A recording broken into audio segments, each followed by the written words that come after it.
اعوذ باللہ من الشیطان الرجیم بسم اللہ الرحمن الرحیم ان للمتقین مفازا حدائق واعنابا وكواعب اترابا وكأسا دهاقا لا يسمعون فيها لغوا ولا كذابا جزاء من ربك عطاء حسابا رب السماوات والأرض وما بينهما الرحمن لا يملكون منه خطابا يوم يقوم الروح والملائكة صفا لا يتكلمون إلا من أذن له الرحمن وقال صوابا ذلك اليوم الحق فمن شاء اتخذ إلى ربه مآبا إنا أنذرناكم عذابا قريبا يوم ينظر المرء ما قدمت يداه ويقول الكافر يا ليتني كنت ترابا صدق اللہ العظیم سبحانک لا علم لنا الا ما علمتنا انک انت العلیم الحکیم رب اشرح لی صدری ویسر لی امری واحلل عقدۃ من لسانی یفقہوا قولی۔ پناہ مانگتا ہوں میں اللہ تعالیٰ کی شیطان مردود سے۔ شروع کرتا ہوں میں اللہ کے نام سے جو بڑا مہربان بڑی رحمتوں والا ہے۔ بے شک متقی و پرہیزگار لوگوں کے لیے کامیابی ہے۔ باغات ہیں اور انگور ہیں اور نوجوان ہم عمر عورتیں ہیں اور چھلکتے ہوئے پیالے ہیں۔ نہیں سنیں گے وہاں پر کوئی بکواس اور نہ جھوٹی بات۔ یہ بدلہ ہوگا تیرے پروردگار کی طرف سے بے حساب بدلہ، جو آسمانوں اور زمین کا پروردگار ہے اور جو کچھ ان کے درمیان ہے بڑی رحمتوں والا ہے۔ نہیں بات کر سکیں گے اس سے، نہیں قدرت رکھیں گے اس سے بات کرنے کی۔ جس دن روح اور فرشتے صف لگا کر کھڑے ہوں گے کوئی نہیں بات کر سکے گا مگر وہی جسے رحمان اجازت دے گا اور وہ ٹھیک بات کہے گا۔ وہ دن حق ہے، پر جو شخص چاہے اپنے پروردگار کی طرف ٹھکانہ بنا لے۔ بے شک ہم نے تمہیں ڈرایا قریب کے عذاب سے، جس دن کے آدمی دیکھے گا ان کاموں کو جس کو اس کے ہاتھوں نے آگے بھیجا ہے، اور کافر کہے گا کاش میں مٹی ہو گیا ہوتا۔ یہ 30ویں پارے کی پہلی سورت سورہ نبا کا دوسرا رکوع ہے جس کی میں نے تلاوت کی اور ترجمہ کیا۔ اوپر ان لوگوں کا تذکرہ تھا کہ جو دنیا میں آنے کے مقصد کو بھول کر کے کفر کے ساتھ، شرک کے ساتھ یا بدعمالی کے ساتھ زندگی گزار رہے تھے۔ ایسے بدبخت اور بدنصیب لوگوں کا کیا حال ہوگا، اوپر کے رکوع میں اس کا تذکرہ تھا۔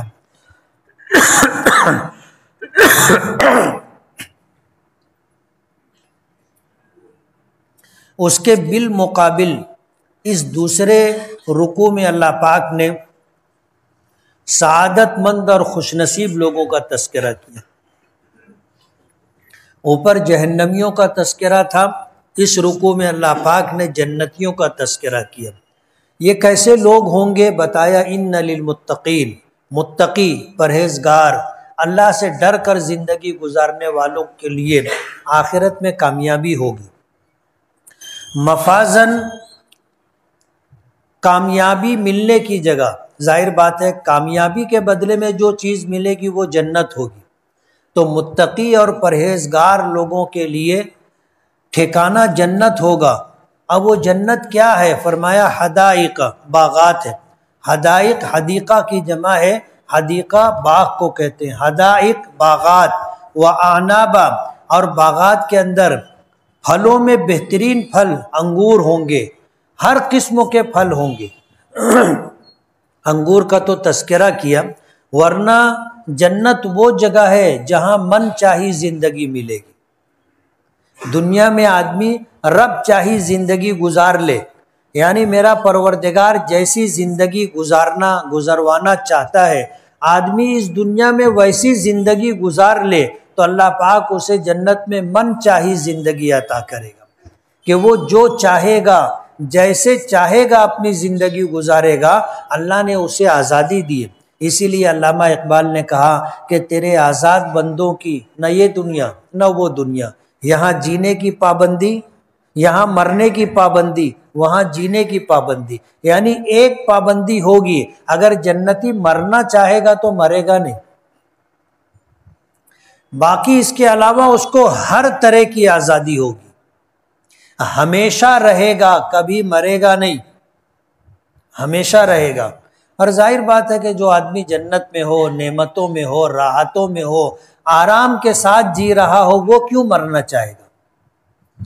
مرنا تو وہ چاہتا ہے جو مصیبت میں ہو، پریشانی میں ہو، اور ان مصیبتوں اور پریشانیوں سے تنگ آ جائے تو پھر وہ موت کی تمنا کرتا ہے، اللہ سے موت مانگتا ہے۔ حضور نے منع کیا،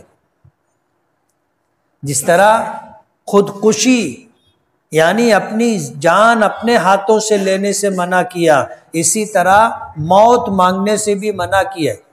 اللہ تعالیٰ سے موت نہیں مانگنی چاہیے۔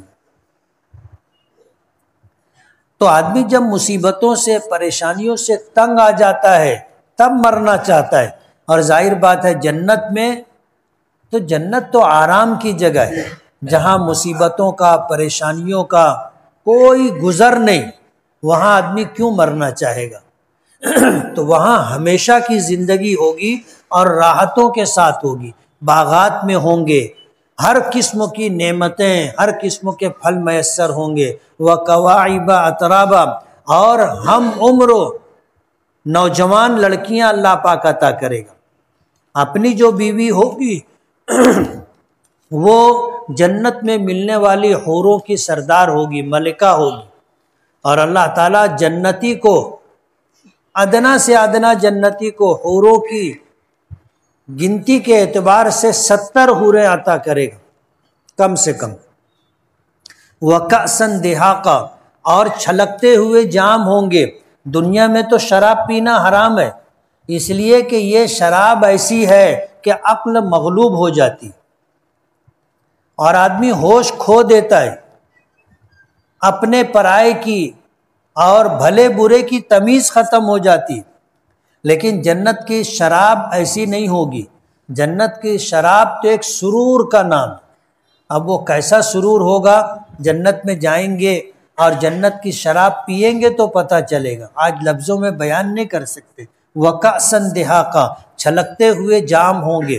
لَا يَسْمَعُونَ فِيهَا لَغْوًا، نہ وہاں کسی طرح کی بکواس سنائی دے گی، ولا کذابا، اور نہ کسی طرح کی جھوٹی بات۔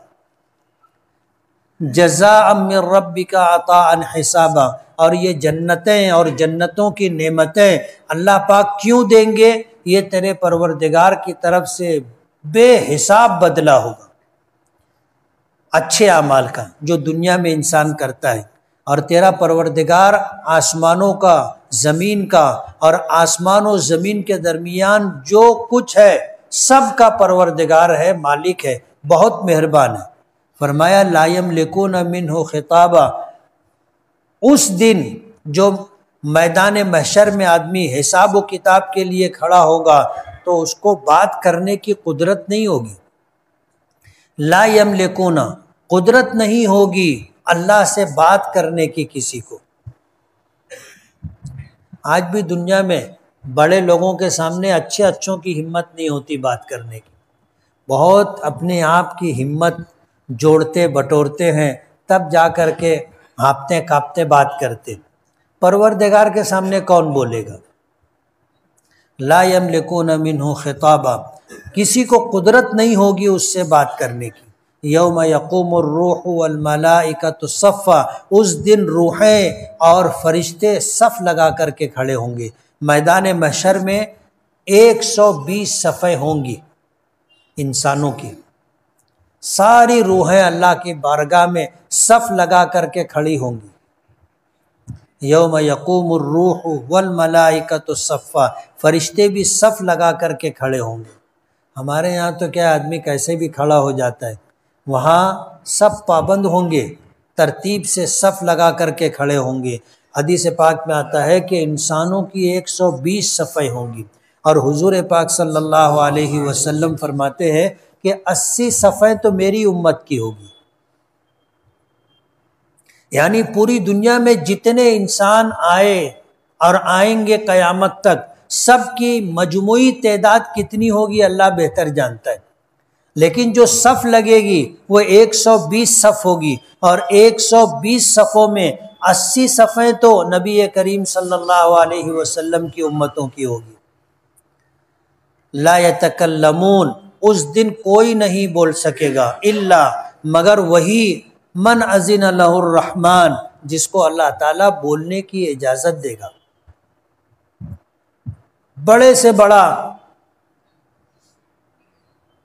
متقی سے متقی پرہیزگار شخص بھی ہوگا تو اللہ کے سامنے بولنے کی ہمت نہیں ہوگی۔ گنہگار، مشرک اور کافر تو کہیں دور دور تک اس کا ٹھکانہ نہیں ہوگا، حتیٰ کہ نبی کریم صلی اللہ علیہ وسلم بھی اللہ سے بات کریں گے تو اللہ کی اجازت سے، حساب و کتاب شروع نہیں ہوگا اور ساری انسانیت پریشان ہوگی۔ لوگ حضرت آدم کے پاس جائیں گے کہ آپ سفارش کریں، اللہ سے بات کریں، حساب و کتاب شروع ہو۔ حضرت آدم انکار کر دیں گے۔ ہیبت اور خوف اللہ کا ایسا ہوگا کہ انبیاء کرام کی بھی ہمت نہیں ہوگی اللہ کی بارگاہ میں جا کر کے کچھ بات کرنے کی۔ حضرت آدم کہیں گے کہ میری یہ ہمت نہیں ہے اور یہ میرا مقام نہیں، ایسا نہ ہو کہ میں جاؤں، اللہ مجھ سے پوچھ لے کہ میں نے تجھے اپنے دست قدرت سے بنایا تھا، جنت میں ٹھکانہ دیا تھا، اور میرا حکم تھا کہ اس درخت کے قریب مت جانا، تو نے کیوں میرے حکم کی، میری حکم عدولی کی تھی، نافرمانی کی تھی، میں کیا جواب دوں گا؟ ہر نبی اپنی زندگی کا جائزہ لے گا، اور ان سے ذرا بھی کوئی ایسی بات ہوئی ہوگی اسے یاد کر کے اللہ کے سامنے جانے کی ہمت نہیں ہوگی۔ حدیث پاک میں آتا ہے کہ اس دن انبیاء کرام معذرت کریں گے، لوگ تمام نبیوں کے پاس ہوتے ہوتے ہوتے ہوتے جناب رسول اللہ صلی اللہ علیہ وسلم کے پاس آئیں گے، آپ سے کہیں گے سب مل کر کے کہ آپ اللہ سے سفارش کریں۔ حدیث پاک میں آتا ہے حضور تشریف لے جائیں گے اور عرش کے نیچے سجدہ کریں گے، اور اتنا لمبا سجدہ ہوگا، علماء فرماتے ہیں کہ پوری دنیا کے انسانوں کے سجدوں کو جمع کر لیا جائے تو وہ حضور کا سجدہ ان سجدوں سے زیادہ لمبا رہے گا۔ نہ معلوم کتنے زمانے تک حضور سجدے میں رہیں گے، اور حضور فرماتے ہیں کہ اللہ تعالیٰ مجھ پر اپنی حمد کے ایسے کلمات القا کرے گا اس دن، آج نہیں، کہ جسے میں آج نہیں جانتا، اس دن اللہ القا کرے گا، اور میں اللہ تعالیٰ کی ان الفاظ میں حمد و تعریف کروں گا۔ پھر اللہ پاک فرمائیں گے ارفع راسک، سر اٹھائیے، سل تعطا، مانگیے دیا جائے گا، واشفع تشفع، سفارش کیجئے سفارش قبول کی جائے گی۔ تب حضور کہیں گے کہ اللہ حساب کتاب شروع کریں۔ یہ شفاعت کبریٰ کہلاتی ہے، جس کا فائدہ تمام انسانوں کو، حتیٰ کہ انبیاء کرام علیہم الصلاۃ والسلام کو بھی پہنچے گا، اسے شفاعت کبریٰ کہتے ہیں۔ تو اللہ کی اجازت ہوگی تب حضور کہیں گے، اللہ حکم دے گا ارفع راسک، اپنا سر اٹھائیے سجدے سے، سل تعطا، مانگو دیا جائے گا، سفارش کرو شفاعت کرو قبول کی جائے گی۔ تب حضور اللہ سے ہم کلام ہوں گے اور عرض کریں گے کہ اللہ حساب و کتاب شروع کرے۔ فرمایا لا یتکلمون الا من اذن لہ الرحمن وقال صوابا، کہ اس دن کوئی اللہ سے بات نہیں کر سکے گا مگر اللہ کی اجازت سے، وقال صوابا، اور کہے گا بھی تو صحیح اور ٹھیک بات کہے گا، ایسا بھی نہیں کہ اجازت مل گئی تو اب کچھ بھی بولو، ٹھیک بات کہے گا۔ وقال صوابا ذالک الیوم الحق، فرمایا کہ یہ دن حق ہے، ہر حال میں آنے والا ہے، یہ دن برحق ہے، ہر حال میں آئے گا، اس کے آنے میں کسی قسم کا کوئی تردد، کوئی شک شبہ نہیں، حق ہے آنا۔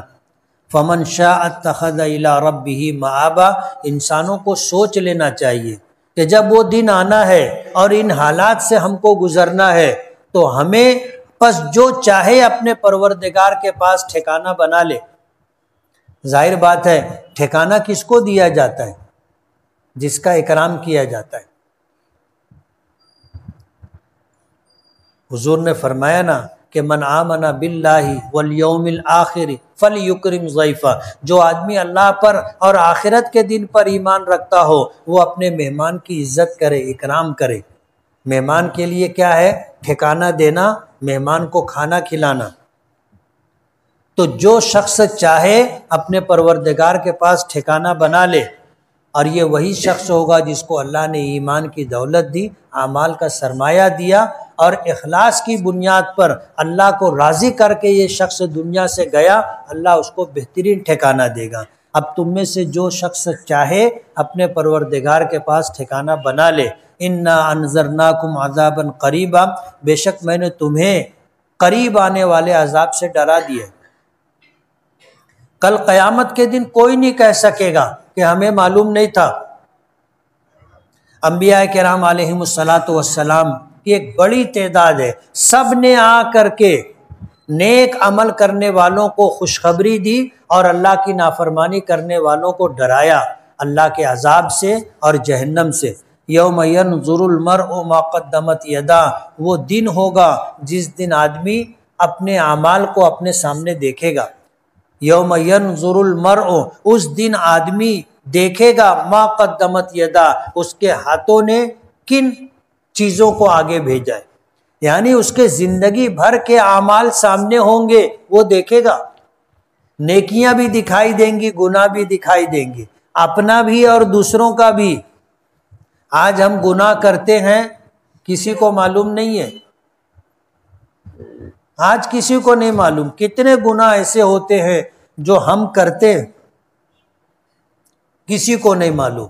انسانوں میں رب جانتا ہے، لکھنے والے فرشتے جانتے ہیں، لیکن کل قیامت کے دن جب اللہ کے سامنے پیشی ہوگی تو وہ سارے گناہ سامنے ہوں گے۔ آدمی بھی دیکھے گا کہ میں کیا کیا کر کے آیا، دوسرے لوگ بھی دیکھیں گے۔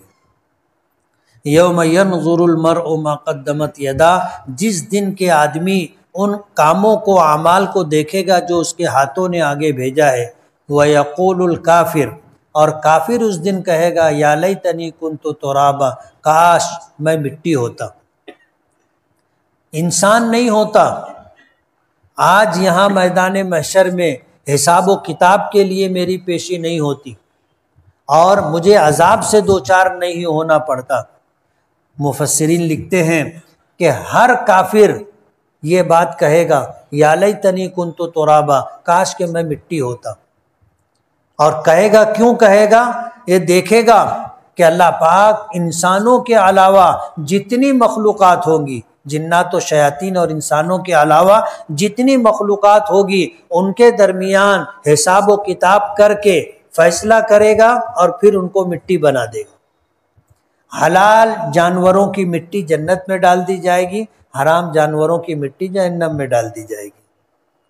تو کافر جب دیکھے گا کہ ایک سینگ والی بکری نے دنیا میں بے سینگ والی بکری کو مارا تھا، اللہ پاک سینگ والی بکری کی سینگ لے لیں گے اور بے سینگ والی بکری کو سینگ دے کر بولیں گے تو بدلہ لے لے۔